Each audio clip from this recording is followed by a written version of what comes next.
শ্রী ব্যাসবাচ ব্যাসদেব বলছেন, ব্রহ্মে মুহূর্তে চোত্থায়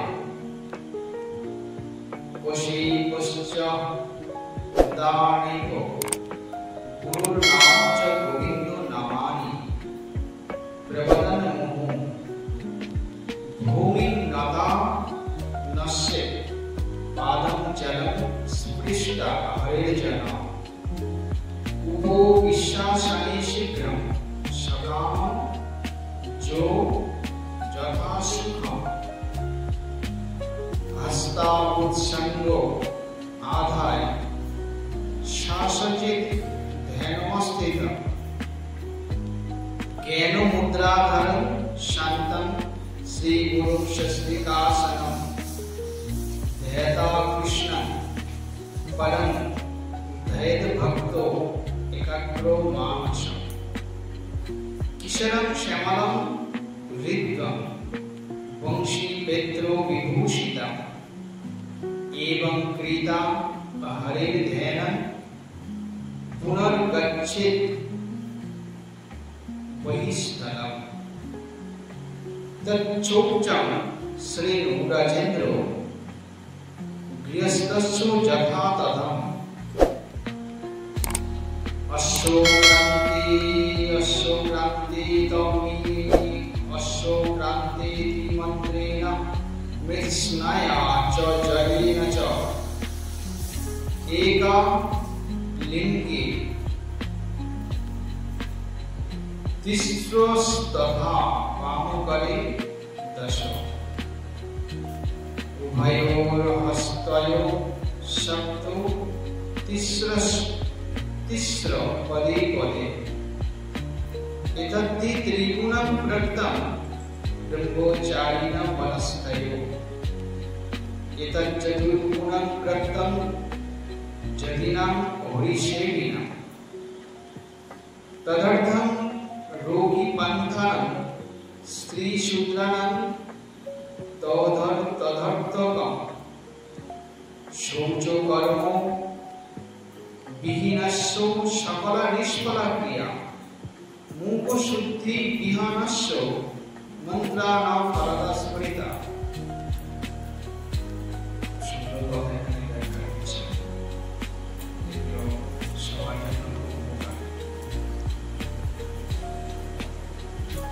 आयुर्बलं जशुवर्च प्रजा पशुपशूनि च ब्रह्मो प्रज्ञांचो मेधांचो तन्नो देहि वनस्पति इति मंत्रं समुच्चार्यं कुर्जत वै दंतो धावनम् कंठो किक्कीरी कर्पासो नीलपु गुप्ति ब्रह्मो वृक्कन वटैरंडो विगंधार्दन वर्जयेत दंतो धावने हरितो हयो मंत्रेण सूर्यं नता पितांजलि प्रणोमेद्धरि भक्तांश्च प्रह्लादादिं समाहितो तुलसी मित्रिका नीता ततो स्नानं समाचरेत् पठितव्यं प्रजन्नेन श्री गंगा जमुनाष्टकम् अयोध्या मथुरा माया काशी कांची अवंतिका पुरी दारावती चैव सप्तैता मोक्षदायिका शनिग्राम महाजोगी शंभर हरिमंदिर नंदी ग्राम कौशले तु त्रयो ग्राम प्रकृतिदा दंडकं शंधवारण्यं जम्बू मार्गंच पुष्कलम उत्पलावर्त मारण्यं नैमिषं पुरुजांगम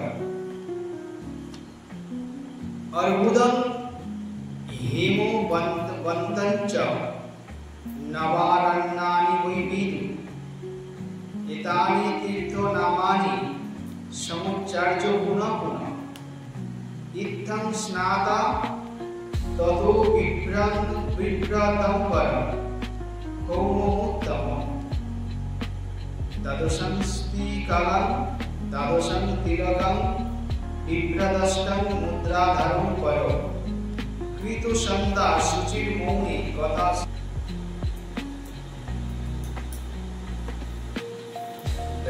বলছেন, হে নৃপ, হরিভক্ত ব্যক্তি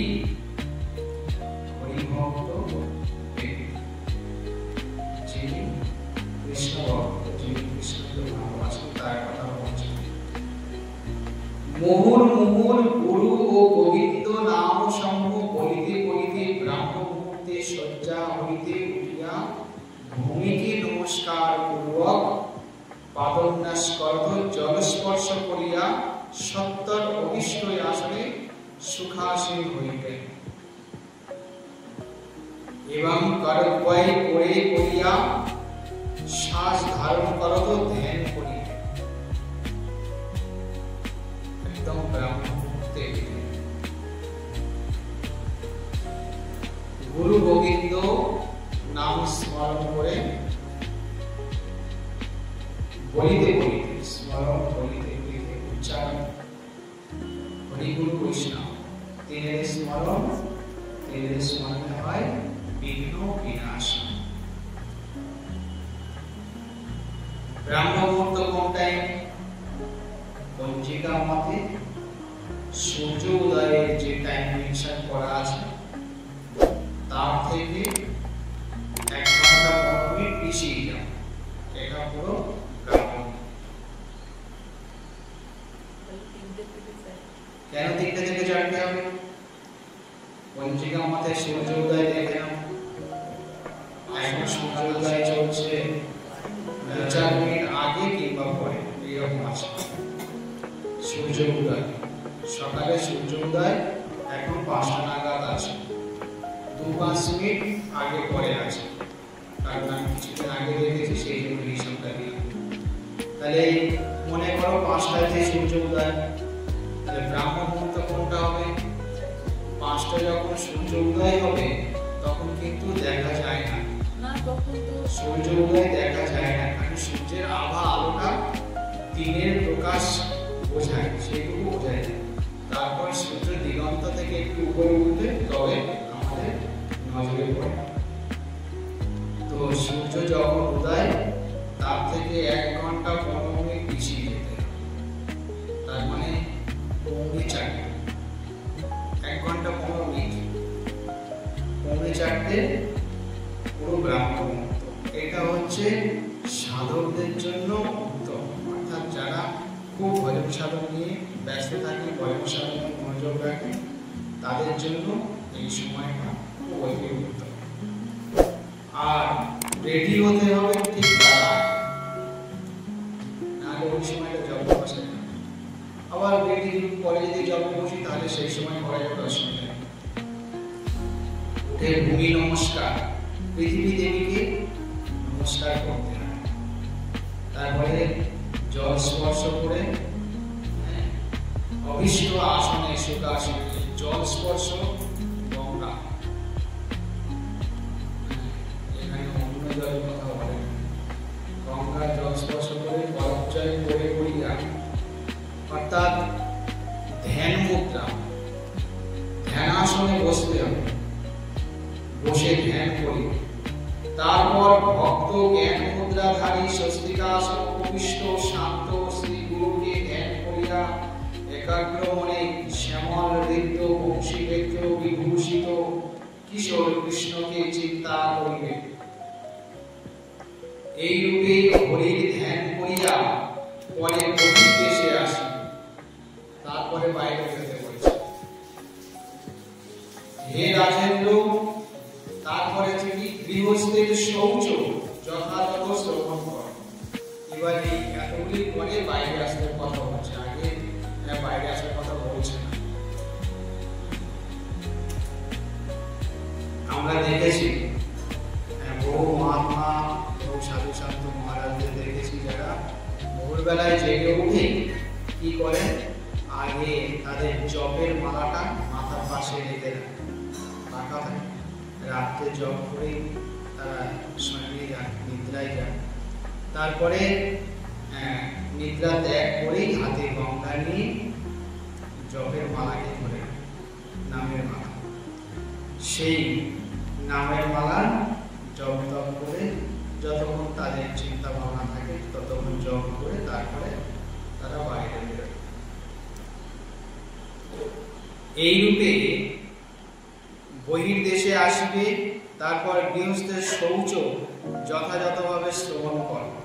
সকালে শৌচ ক্রিয়া অর্থাৎ দেহ মন্দিরের পবিত্রতা সম্বন্ধে বলছেন। কে বলছেন? ব্যাসদেব বলছেন।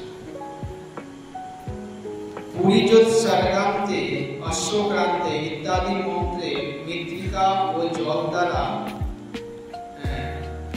লিঙ্গে একবার, উজ্জে 3 বার, বাম হস্তে 10 বার, উভয় হস্তে 7 বার, উভয় পদে 3 বার শৌচ করব।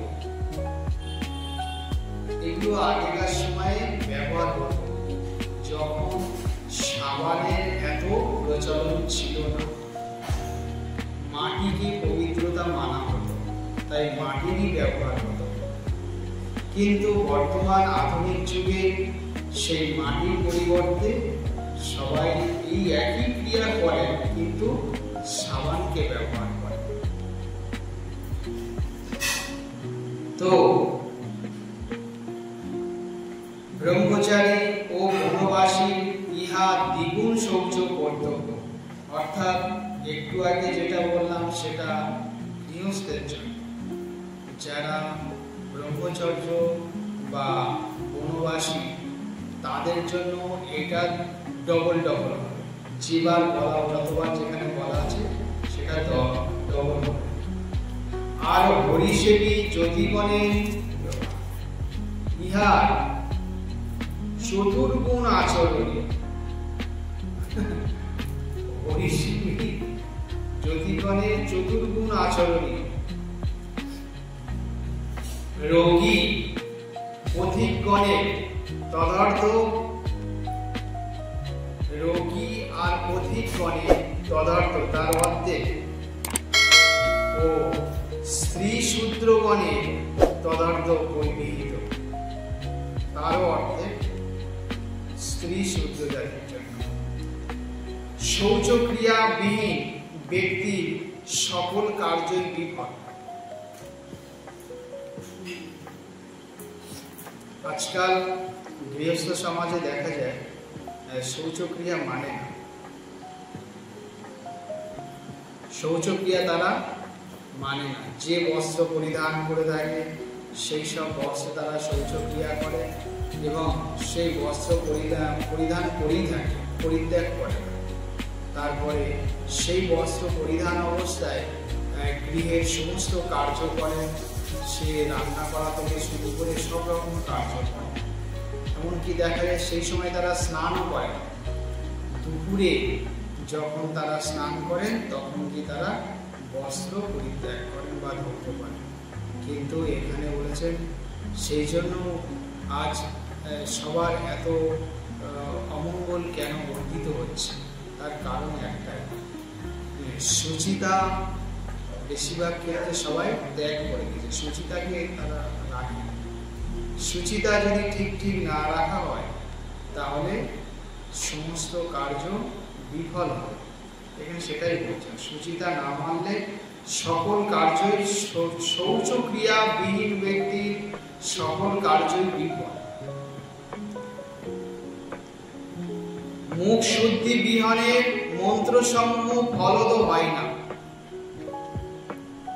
মুখ না ভালো করে ধুয়ে, ব্রাশ না ভালো করে করে মন্ত্র উচ্চারণ করে সেই মন্ত্র ক্রিয়া করবে না।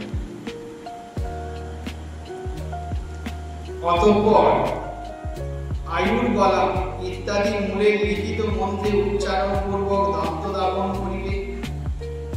কণ্টকী, ক্ষীরি, কার্পাস, নির্গুণ্ডী, ব্রহ্মবৃক্ষ, বট, এরাণ্ড, গন্ধতরু দন্ত দাপনে বর্জনী।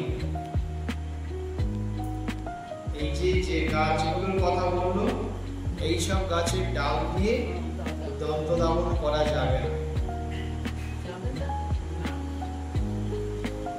বর্জনী বা কি কি বলছেন? কণ্টকী, ক্ষীরি, কার্পাস, নীলগুন্ডি, ব্রহ্মবৃক্ষ, বট, এরণ্ড ও গন্ধতরু দন্ত ধাবনে বর্জনী।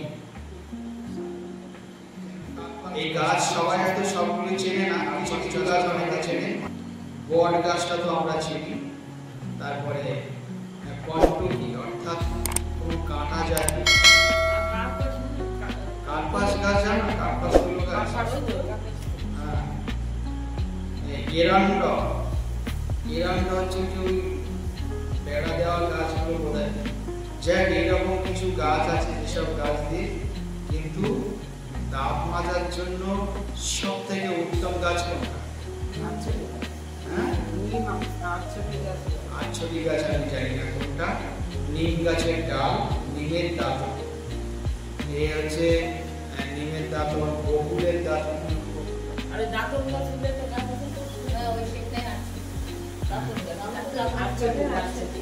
তো যাই হোক, ওই মহাপ্রভু সেই বকুল ডাল দিয়ে দাঁত মাজতে মাজতে ওটা পুঁতে দিয়েছিলেন।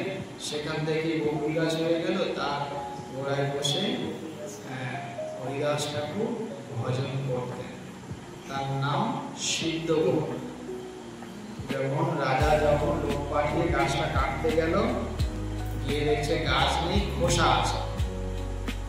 গাছ হাওয়া হয়ে গেছে, তাই কাটতে পারলো না। আবার সেই খোসা থেকে গাছ বেরিয়ে বিরাট গাছ হয়ে গেল। এটা হচ্ছে ভগবানের অচিন্ত লীলাটা। ঠিক এইরকম, যা সম্ভব নয় তা সম্ভব হয়। আমরা যা সম্ভব নয় বলবো, সেটা সম্ভব হয়। তো এখানে অতঃপর হরিত হয় ইত্যাদি মন্ত্রে কৃতাঙ্গি করে মনে প্রহ্লাদ আদি হরি ভক্তগণকে প্রণাম করিবে।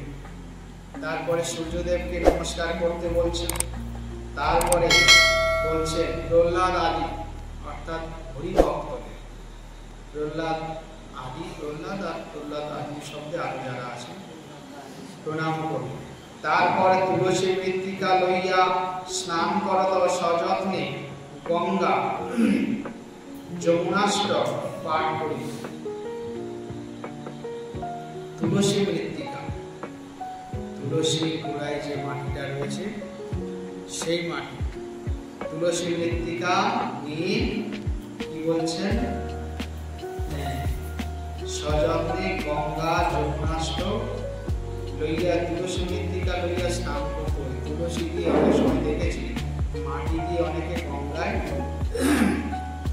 তিলক করে, তিলক করে তারপর আবার স্নান করে। এটা গঙ্গা যমুনা অনেক সাধুকে দেখা গেছে। তারপরে গঙ্গা এবং যমুনাষ্টক পাঠ করতে হচ্ছে।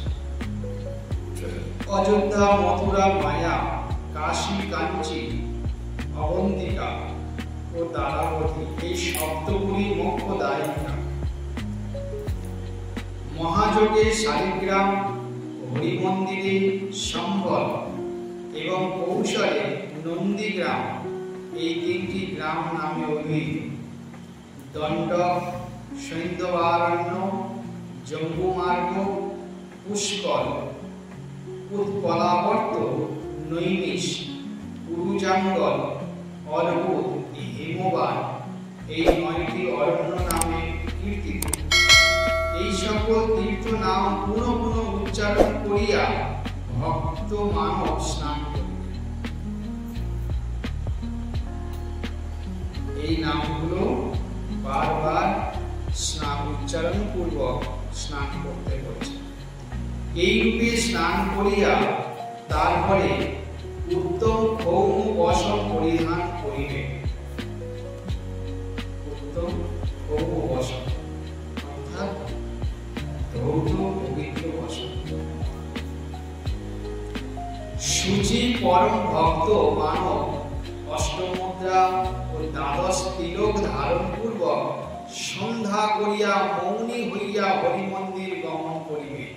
অর্থাৎ সন্ধ্যা আহ্নিক জপ যেটা বলা হয় সেটা সেরে মৌন অবস্থায় হরি মন্দিরে গমন করতে হচ্ছে। এবং জয় শব্দ ঘণ্টা বাদ্য, মন্দিরে প্রবেশ করার সময় ঘণ্টা টানা হয় যেটা, ঘণ্টা বাদ্য ও করতাল বাদ্য করিয়া হে গোবিন্দ যোগনিদ্রা ত্যাগ করিয়া গাত্রোত্থান কর। অর্থাৎ ঠাকুর জাগানো হয়, মন্দির জাগানো হয়। ঘণ্টা বাদ্যম জয়ারাবম তল শব্দম বিধায় চ উত্তিষ্ঠ, নিদ্রা ত্যাগ করে যথা আসনে বিরাজ কর।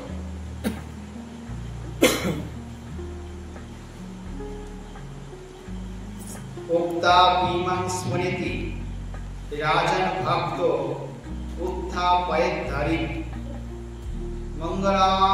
মঙ্গলার্তি সমাদায় ভ্রাময়ন্স তন্মুখোপরি নিবেদ্য বহুপক্কান্নম নতা নতা পুনঃ পুনঃ ততো স্নানম কারয়িতা দেশ কালো প্রভাববি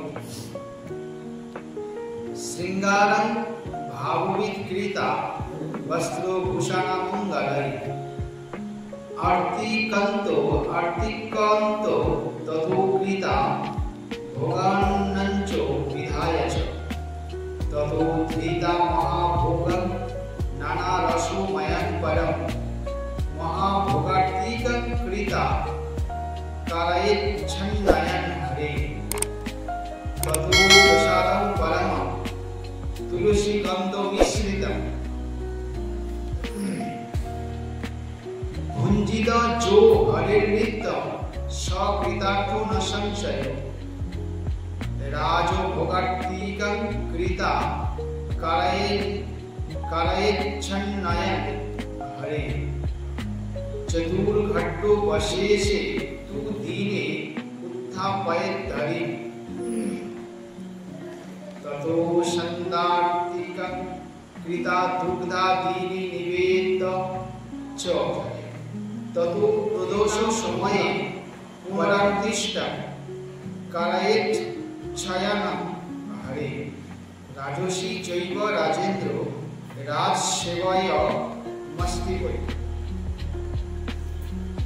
এবং শ্রীকৃষ্ণচন্দ্রস্য সেবা সংলগ্ন মানস তারয়িতা কুলশতং জাতি চান্তঙ্কি চত্তন্তিকং পদম জন্মাষ্টমী চ কৃষ্ণস্য শ্রীরাম নবমী তথা রাধাষ্টমন্নো কুটস্য রাধাষ্টমন ন কুটস্য দ্বাদশী বামনস্য চ চতুর্দশী নৃসিংহস্য তথানন্ত চতুর্দশী এষু কালেষু কৃষ্ণস্য মহাপূজা সমাচারে। খুব সুন্দর বিষয় বলছেন, ভক্ত সূচি হইয়া এগুলি সবই করিবেন। অষ্টমুদ্রা দ্বাদশ তিলক ধারণ করিয়া সন্ধ্যা করিয়া মৌনী হইয়া শ্রী হরি মন্দিরে গমন করিবে এবং জয় শঙ্খ ঘণ্টাবাদ্য করতাল করিয়া হে গোবিন্দ যোগ নিদ্রা ত্যাগ করিয়া গাত্রোত্থান কর ইত্যাদি স্মার্ত মন্ত্র পাঠ করিয়া হরির উত্থান করিবে। স্মার্ত মন্ত্র অর্থাৎ এই মন্ত্রগুলো সাংসারিক জগতে ব্যবহৃত হয়ে থাকে। স্মার্ত মন্ত্র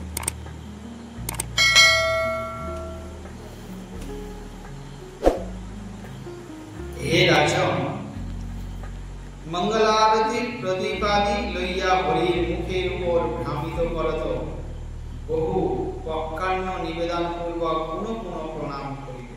অর্থাৎ এরপরে বলছেন মঙ্গল আরতি। আমরা তো জানি মঙ্গল আরতি হবে, এরপরে ঠাকুরকে জাগানো হবে মানে মঙ্গল আরতি। তারপরে পক্কান্ন সুন্দর করে অন্ন পাঠ করে নিবেদন প্রণাম করতে বলছেন। অনন্তর দেশ কাল প্রভাবজ্ঞ ভক্ত হরিকে স্নান করাইয়া মঙ্গলময় বসন ভূষণ আদি দ্বারা তদীয় শৃঙ্গার রচনা করি। অর্থাৎ অর্চন, আমরা যে সকালে যে অর্চনটা করি সেই অর্চনের কথা হচ্ছে। অর্চনের সময় ঠাকুরকে স্নান করানো হয়, প্রয়োজনে নতুন বস্ত্র পরানো হয়, আসন বসন ভূষণ পাত্রাদি অর্ঘ্য ইত্যাদি দেওয়া হয়ে থাকে, সেটার কথা বলছে। তারপর পুনর্বার আরতি করিয়া অন্ন ভোজ্য প্রদান করি। আবার আরতি করে তারপরে দীপগ্রাহণের যে ভোগটা, সেই ভোগের কথা বলছে। ভোগের সময় শুধু তো অন্ন থাকে না, আরো ব্যঞ্জনাদি থাকে, প্রদান করিলে তারপর নানা রসমণ্ডিত উত্তম মহাভোগ নিবেদন করিয়া মহাভোগারতি করত হরির শয়ন করায়। অর্থাৎ বিভিন্ন ধরনের ব্যঞ্জনাদি, সেটা রসময়, রসালো, যেভাবে শুকনো চচ্চড়ি, ভাজা, ডাল, যার যেভাবে সম্ভব প্রস্তুত করে সেটা মহাভোগ হিসাবে নিবেদন করে তারপর হবে মহাভোগারতি। অর্থাৎ ভোগের পরে যে আরতি, এবং ভোগের পরে আরতির পরে তারপরে কি হয়? শয়ন, হচ্ছে শয়ন করায়। তারপরে তুলসী গন্ধ মিশ্রিত পরম প্রসাদ গ্রহণ করি। অর্থাৎ ভগবানের নিবেদন কি আছে? তুলসী মঞ্জরি দিয়া আর শঙ্খের জল দিয়ে ভগবানের ভোগকে নিবেদন করা হয়। যখন ভগবানের সেবা হয়ে গেল, এবার তার ভক্তরা সেই তুলসী গন্ধ মিশ্রিত, অর্থাৎ তুলসীর একটা ঘ্রাণ আছে, আর তুলসী মঞ্জরি দিলে তারও একটা আলাদা ঘ্রাণ আছে। ভগবান তো তুলসী মঞ্জরি বিনা, তুলসী বিনা এক রঞ্চ তিনি গ্রহণ করেন না। তো সেটা দিয়ে যখন ভোগ নিবেদন করেন, ভগবানের সেবা করে সেই প্রসাদ গ্রহণ করতে হচ্ছে। এই রূপে নিত্য প্রত্যেকদিন হরির অর্চনা করিলে নর কৃতার্থ হয়, সংশয় নাই। ব্যাসদেব বলছেন এইভাবে যদি হরিকে প্রত্যেকদিন অর্চনা করা হয়, যেটা আমাদের এই অর্চনা পদ্ধতি, সেটার কথাই বলছেন, তাহলে সংশয় নাই, নর কৃতার্থ হয়। অতঃপর মধ্যাহ্নে দ্বিতীয় রাজভোগের আরতি করিয়া হরিকে শয়ন করাই। এটা দুই রকম। সেটা কিরকম? একবার ভগবানকে একদম রাতে উঠাইয়ে মাখন মিষ্টি ভোগ দেওয়া হয়, তারপরে ভগবানকে আরতি করা হয়, আরতির পরে অর্চন শুরু করে। অর্চন হয়ে গেলে ভোগ দেওয়া, যেটাকে আরতি করা হয়। এবং দুপুর বেলায় এই যে বলছে লাস্ট আরেকবার দুপুরের ভোগটা দেওয়া হয়ে থাকে। তারপরে এই মধ্যাহ্ন বলছে মানে দুপুরের কথা বলছে। ভগবানকে রাজভোগের আরতি, অর্থাৎ এটাও ভোগ আরতি করে শয়ন করে। যদিও বর্তমানে এখানে দুবার শয়ন আরতি হয় না, শয়ন আরতি সব ক্ষেত্রে বেশিরভাগ জায়গায় একবারই হয়ে থাকে। দুপুর মধ্যাহ্নের ভোগের পরে শয়ন আরতিতে, মাঝখানে তার আগে শয়ন আরতি সবাই করে। ভগবানের সেবা যত করা হোক না কেন, তবু মনে হবে যে আমার কিছু কম করা হচ্ছে, আর একটু করলে বোধহয় ভালো হতো। কিন্তু ভগবানের সেবা করতে গিয়ে রাধারানী হাঁপিয়ে পড়েছেন, তিনি বেড়ে ওঠেন। অষ্টসখীকে আবির্ভূতা করিয়ে অষ্টসখীর সাহায্য নিয়ে, অষ্টসখী দ্বারা শ্রীমতী ভগবানের সেবা করছেন, তাতেও তিনি হাঁপিয়ে উঠছেন অষ্টসখীর সাথে। তখন অজস্র গোপিনী সৃষ্টি করিয়ে তাদেরকে সহযোগিতা করেন। তো এইভাবে দেখাচ্ছে ভগবানের সেবা দেখতে সোজা, বাস্তবে এত সোজা নয়।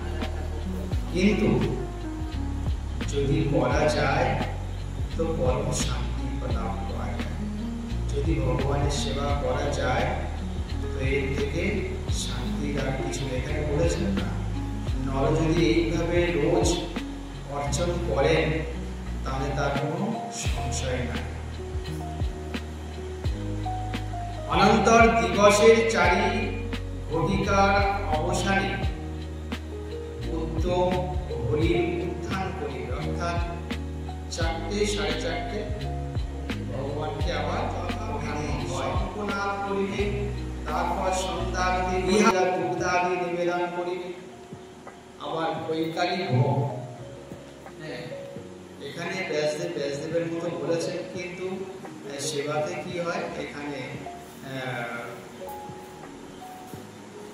ভগবানকে যখন বিকালে সেবার পরে, দুপুরে সেবার পরে, অর্থাৎ ফল সেবা হয়, তো ভরা পেটের ফল, সেই জন্য বিকালে কি হয়, বিকালে ভগবানকে জাগানোর পরে ফল ভোগ নিবেদন করা হয়। পুরো দিতে পারা যায়, দুপুরে কোনো ব্যাপার নেই, কিন্তু বিকেলে দেওয়া হয়ে থাকে। তারপরে সন্ধ্যা এসে যায়। সন্ধ্যার সময় শঙ্খনাদ করিবে এবং সন্ধ্যারতি করিয়ে উষ্ণ দুধ মানে খুব বেশি গরম না। এটা কিভাবে বিচার করা হয়, দুধের মধ্যে আঙুল চুপাই দেওয়া, মাঝের আঙুলটাকে চুপি দিয়ে দেখে নেওয়া হয় দুধের গরম কতটা, আঙুলে সহ্য করা যাচ্ছে কিনা সেই বুঝে সেই দুধটা ভগবানকে নিবেদন করা হয়। তারপর প্রদোষ সময়ে পুনর্বার আরতি করিয়া উত্তম মিষ্টাদি ভোগ দিবে, অতঃপর হরিকে শয়ন করে, অর্থাৎ ভগবানের আরতির পরে তার কীর্তন, আমাদের যখন রোজগারের হিসাবে সব জায়গায় ভগবানের আরতির পরে কীর্তন বন্দনা আদি পাঠ হয়ে থাকে।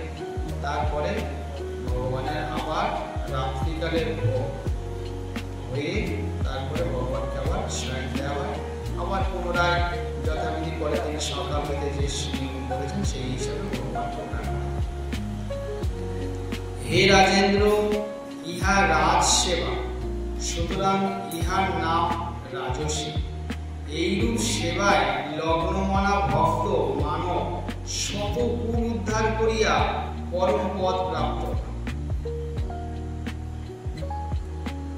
এই যে সেবা, এই সেবা দেখতে কিন্তু এইরকম, কিন্তু এর মধ্যে ধৈর্য রাখা আর একভাবে নিষ্ঠাভাবে চালিয়ে যাওয়া খুব কষ্টদায়ক। আমার গুরু মহারাজ বলেছেন বাইরে থেকে দেখতে এইরকম, কিন্তু বাস্তবে ওটা মাটি কাটা পরিশ্রমের থেকেও বেশি। বাইরে থেকে মনে হয় ওই তো ঠাকুরকে নিয়ে একটু স্নান করানো হয়, এই করা হয়, তাই করা হয়, এইভাবে বলে সবাই, কিন্তু যারা বলে এইগুলো তাদেরকে যদি একটুখানি নিযুক্ত করা হয় তো তারা বুঝতে পারবে যে ছেড়ে দে মা কেঁদে বাঁচি, ছেড়ে দে মা কেঁদে বাঁচি, আমি কান্না করে বাঁচছি, আমাকে উপস্থিত ছেড়ে দাও। কারণ সব থেকে কঠিন কাজ হচ্ছে ধৈর্য ধরে রাখা, সব থেকে কঠিন কাজ হচ্ছে ধৈর্য ধরে রাখা, আর তার থেকেও কঠিন কাজ হচ্ছে নিষ্ঠাকে মেনটেন করা। প্রথম কাজ হচ্ছে ধৈর্য ধারণ করা, ধৈর্য ধরে থাকা, আর দ্বিতীয় কাজ হচ্ছে নিষ্ঠাকে ধরে রাখা। নিষ্ঠা যদি ধরে না রাখা যায় সব বেকার, ধৈর্য ধরে যদি না রাখা যায় জীবন সেবা করে থাকা যাবে। তাই এই সেবা ধরে রাখা যার তার পক্ষে কিন্তু এত সহজ সাধ্য নয়, দেখা চোখে এইরকম। কারণ ধৈর্য নিষ্ঠা যদি না থাকে ওই সেবা থেকে ভগবান তাকে বহিষ্কার করবে, বের করেই দেবে, ভগবান বের করে দেবে। কারণ অবিধি সেবা ভগবান বেশিক্ষণ দেবেন না, অবিধি দোষযুক্ত অপবিত্র সেবা ভগবান বেশিক্ষণ গ্রহণ করবেন না, তাকে বের করে দেবে সেই জায়গা থেকে। তো এখানে ব্যাসদেব বলছেন এটা হচ্ছে রাজ সেবা। তো এই রূপে সেবায় লগ্ন মান, এই ধরনের সেবায় যাদের মন লগ্ন হয়ে আছে তারা কি বলছেন, শতকুল, সেই মানব শতকুলকে উদ্ধার করিয়া পরম পদ প্রাপ্ত। শতকুল এই গৃহস্থ সংসারে দেখা যায়, দু চারটে ভক্তদের দেখা যায় কোথায় একটুখানি হরিনাম পদে কোথায় কি করে একটু ভুট্টোক লাগায়, তাই তারা কত দম্ভ অহংকার কত মন্তব্য করে বসে। হ্যাঁ, তারা যেন কি নাম ব্যবহার তারা করতে থাকে, কিন্তু তারা জানে না তারা নিজেরা কতটা অপরাধের শিকার হচ্ছে এইসব ব্যবহারগুলো করে। কৃষ্ণ জন্মাষ্টমী, রামনবমী, রাধাষ্টমী, অন্নকূট, বামন দ্বাদশী, নৃসিংহ চতুর্দশী, অনন্ত চতুর্দশী, এই সকল কালে কৃষ্ণের মহাপূজা করে। একদম শাস্ত্রে বলে দিচ্ছে ওগুলো মানতে হয়। এখানে একটা বলছেন বামন দ্বাদশী, বামন দ্বাদশীর কথা, সেটা হচ্ছে দ্বাদশীর দিনে সকালবেলায় বামন দেবের অর্চনান্তে পালন, অর্থাৎ বামন দেবকে আহ্বান করে যেমন অর্চন করা হয় সেই অর্চন করে সেই চরণামৃত নিয়ে সকালে পালন করা হয়ে থাকে।